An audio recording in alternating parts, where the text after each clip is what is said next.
Insights, solutions, and networking all come together at RSA Conference. Join a global cybersecurity community at rsaconference.com/ITSP Mag 24. Marco. Sean. There's something behind you. I'm not falling for that. No, really, I think there is. There is something. Yeah, honestly. Gotta be something. That's right. Are you trying to deceive me? I'm trying to get you to look at something else. Oh, yeah? Yeah. Funny story. Magicians do that too. They do. Yeah. Magicians one are great time at they that. got my watch. I didn't even realize that. Yeah, until you looked at the time and said, Until they asked me and I looked like a fool. That's what happened. Nice one.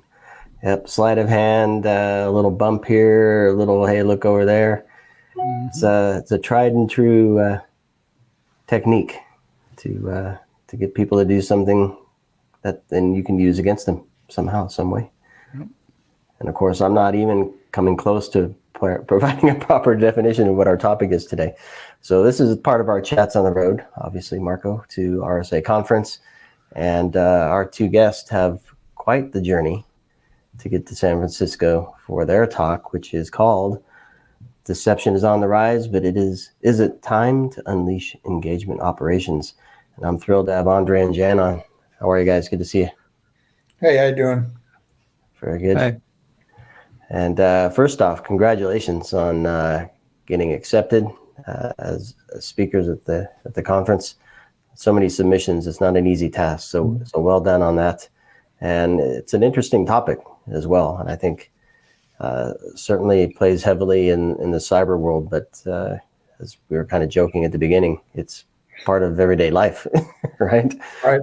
So there's a lot we can learn from just being human as we look at what we can do with technology. So before we get into the topic of deception, don't deceive us now. Give us the full, true story. A little bit about Ondrej and Jan and what you guys are up to. Ondrej, I'll start with you. Yeah. So, as far as cyber deception and our speech at RSA, what to say? I guess that now the people know about cyber deception, everything they need. Yeah, but I can say that it's all about trying to make false assets or things to be believed that are true.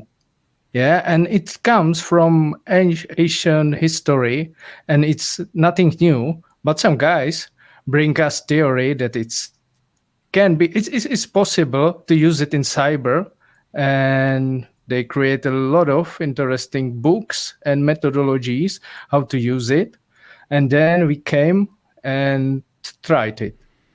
Yeah, just simply. So when I go back to Ondrej, right? Because always when we are giving the talk, like we are starting, like we introduce each other, and so when you say Sean, like Ondrej start, he was like, what should I do? So well, go for it. Introduce each other. yeah, because I have to always say that he's the greatest and smartest and so on, because he's my boss.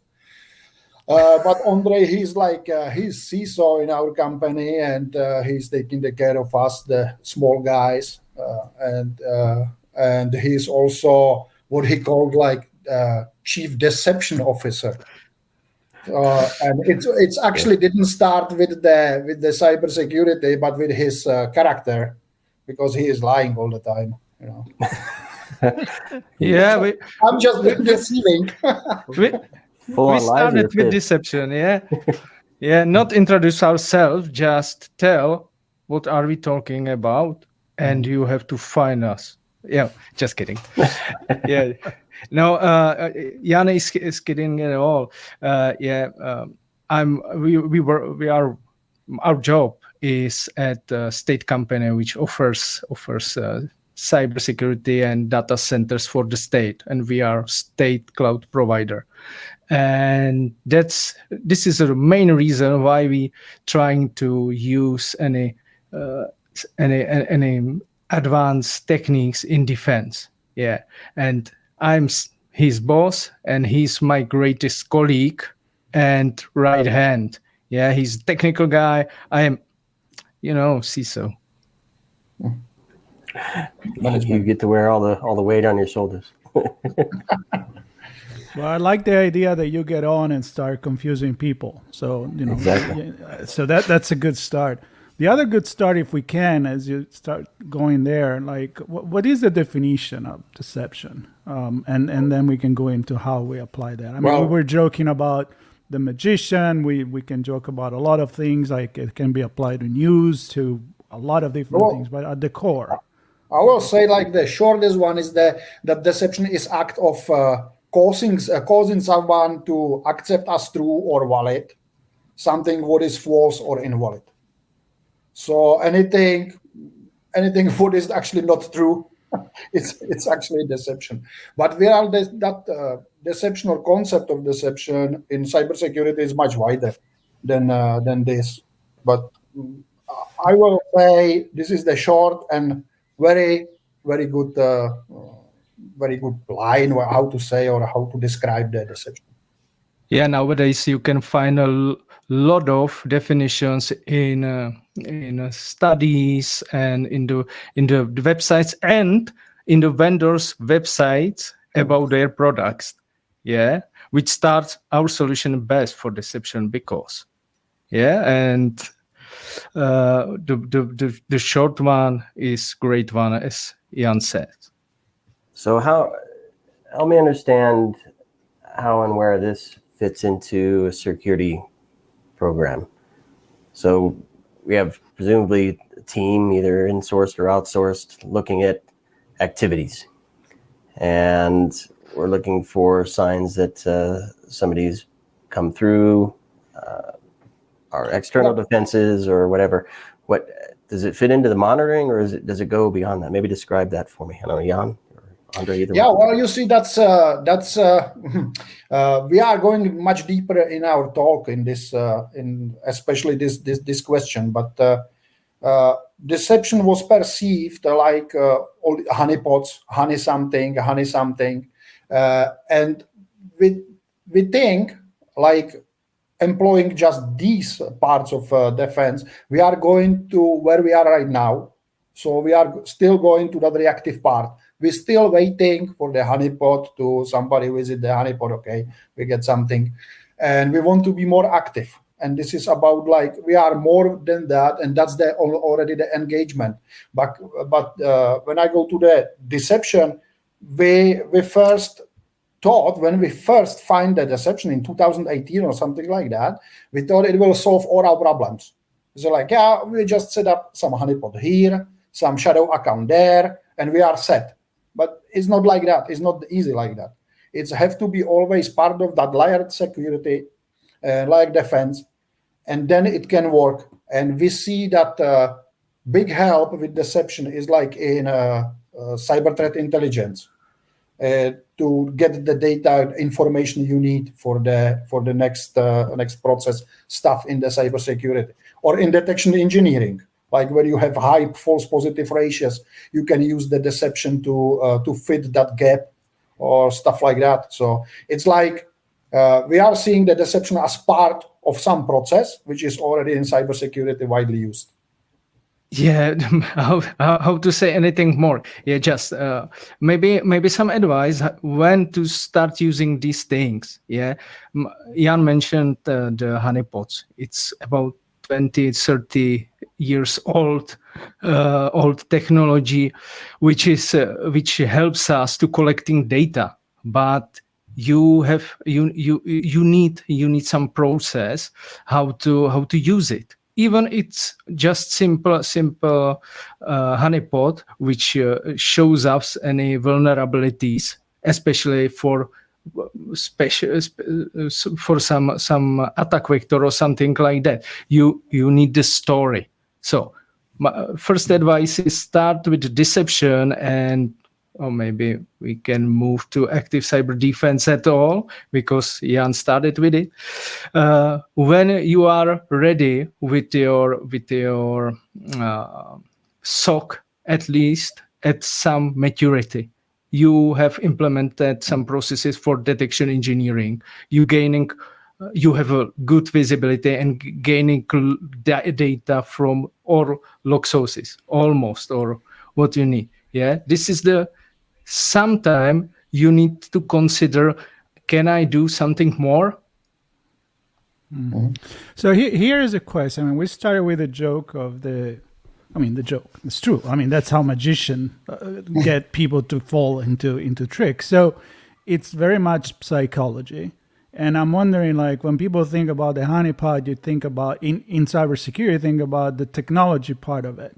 But then I start thinking about social engineering and how you reverse that probably, and that's part of the program. It's part of preparing way ahead of the game before the technology maybe even come into play. So what is the balance there, and how early it's early enough?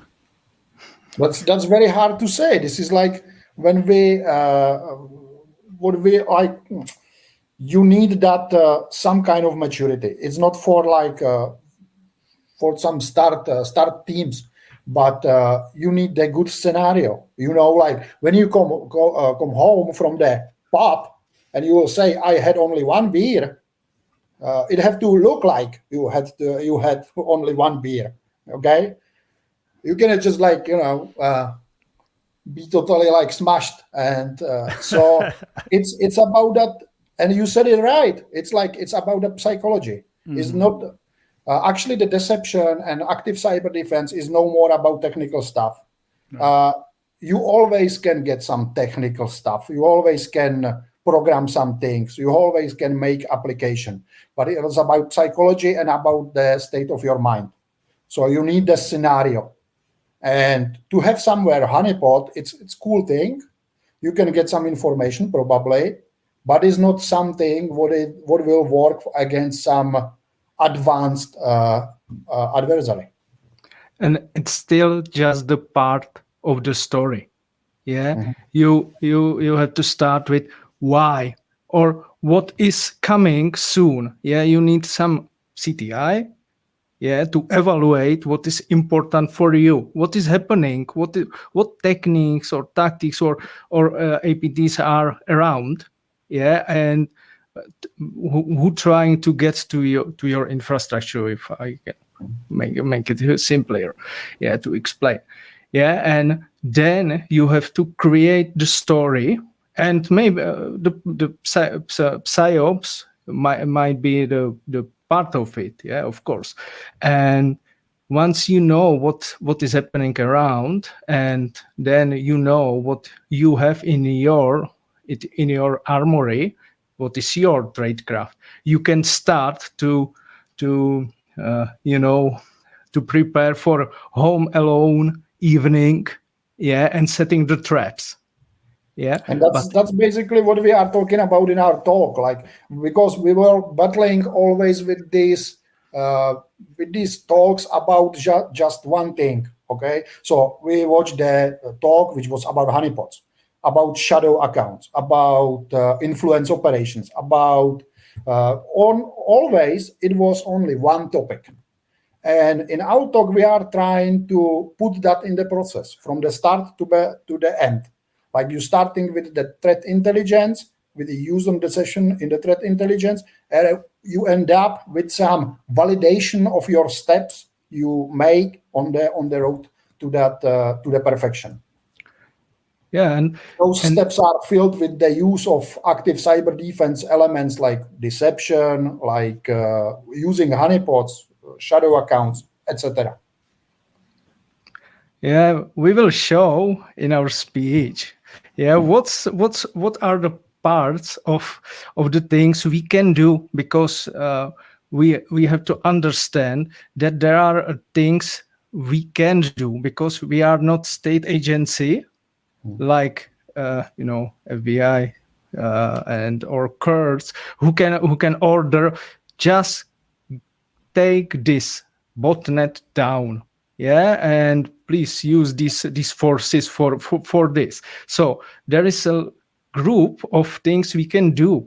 Yeah, and you can do it separately, and you're doing good.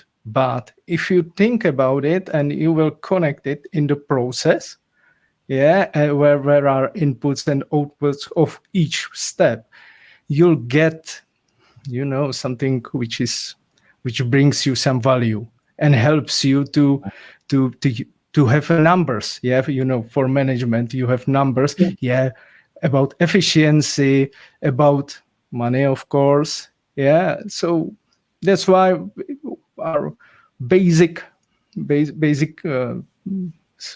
stone or is the process, and we created it 2 years or 3 years ago, but we started 7 years ago. It took 3-4 years to create it.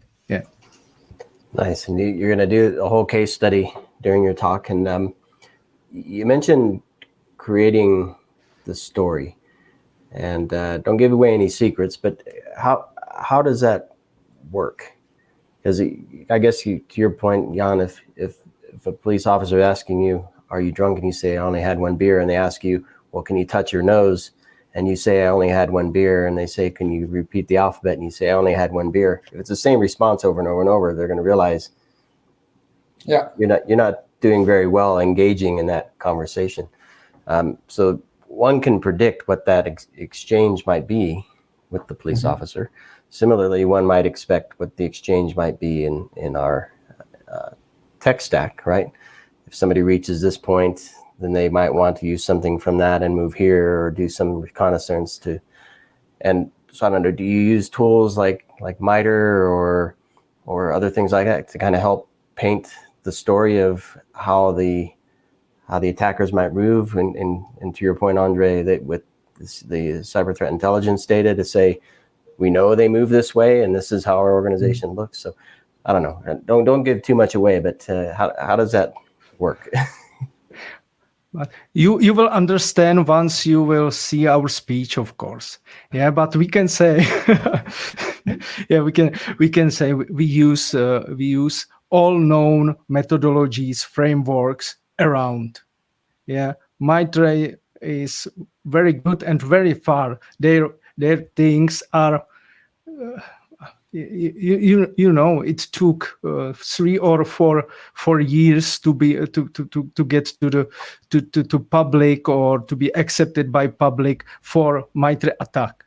And now they have some things like Engage, which exists for 2 years, but I don't know how the people works with it. They started with Defend, but it's step before Engage. So we will see how it will goes, and we can say that we use it. We love things from MITRE. I just picked that one out of the air. It wasn't but there is much more like much more open source tools and stuff we are using like in that process. But MITRE is pretty good example of complex framework or complex thing we are like to use because they look visually good. Like you can see you can connect the points.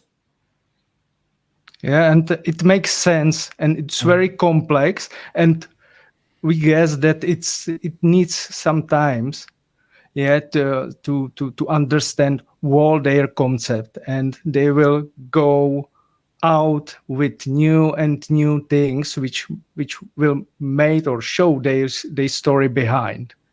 So it's very, very good, and it's much more better than any commercial solutions for this. You will buy any box with their processes, but this is a general and universal to use. But we are like, as Ondrej said, we are using a lot of Engage, which is formal Shield, I think, right? And the Defend is pretty cool as well. So this is really like 3 most used things we have in our armory. Otherwise, there is like some just tools which are needed for the reporting, documentation, and stuff. But methodically, we create something our own to get through our loop. We call it a active cyber defense loop, which are going through. It has 6 steps, and we are going to each documenting and stuff, and But there is another things which helps us with detection engineering, and it's open to anybody can use it, but I guess they doesn't, and it's a ADC from SpectreOps. Oh, Palantir. Or Palantir, so sorry. So it's 10 points. We maybe enriched it, but it has 12, and it works great. And our detection engineering is based on it, and we can recommend it to companies or to technical guys to consider it. All right. Well, sounds interesting, and I like the idea that you can have a lot of tools, but you gotta use the one that are right for you, and create your own system according to what you do in terms of your business, what you have to defend. You can't just say, "Yep, I just got this honeypot and I'm good." It doesn't. Right. It doesn't work like that. Yeah, that makes sense. Well, Sean, I think it's a good. It's a very exciting conversation. I will tell you that I will not go. See it? That's right. But I will. Yeah, but you'll be there. You're not going to go, but you'll be there. Well, if you want to not go and be there still, it's Wednesday, May 8th at 1:15 local time in San Francisco, of course. And Ondrej and Jan will be there giving their case study. So as you probably gleaned from this conversation, these guys can get down into the nitty-gritty of what's going on there, and guess what? You're in luck. There's a birds of a feather where you can actually get into some of those details with him. It's called Time to Talk About Cyber Counterintelligence. That's Thursday, May 9th at 10:50 in the morning. And so 2 opportunities, one to hear him speak, maybe catch a few minutes with him after, and then a chance to sit down with them and others interested in this topic and go deeper. Clearly, you guys know what you're talking about. So it's as you got accepted. I mean, not an easy feat, as I mentioned at the beginning, right? So congratulations on that. Wish you safe travels from the Czech Republic, and look forward to meeting you in person and catching the talk and maybe grabbing a feather from the birds of a feather. Well, I mean, like you said, they come a long way, and I think it will be a great opportunity to see a presentation that hasn't happened yet, and hear different perspectives. So, I would not be there, so I'm not going to see you there. Right on. All right, thank you, gentlemen, and everybody listening. Thank you for catching this episode of our On Location Chats on the Road to RSA conference. Lots and lots. I don't know what we've done thus far. We have as much more to do in the next 2 weeks. So as many conversations as we've had, that many again over the next couple of weeks are coming. Many that we will not have. And many that we won't have. You won't hear them. That's right. I got to stop. That's the one. This is going to be my ongoing thing. I have a feeling you're going to carry it through to the other conversations today too. Great. Thank you. Thank you very much. All right. Thanks, everybody. Subscribe. Stay tuned. We'll see you in San Francisco. Thanks. See ya. See you there. Insights, solutions, and networking all come together at RSA Conference.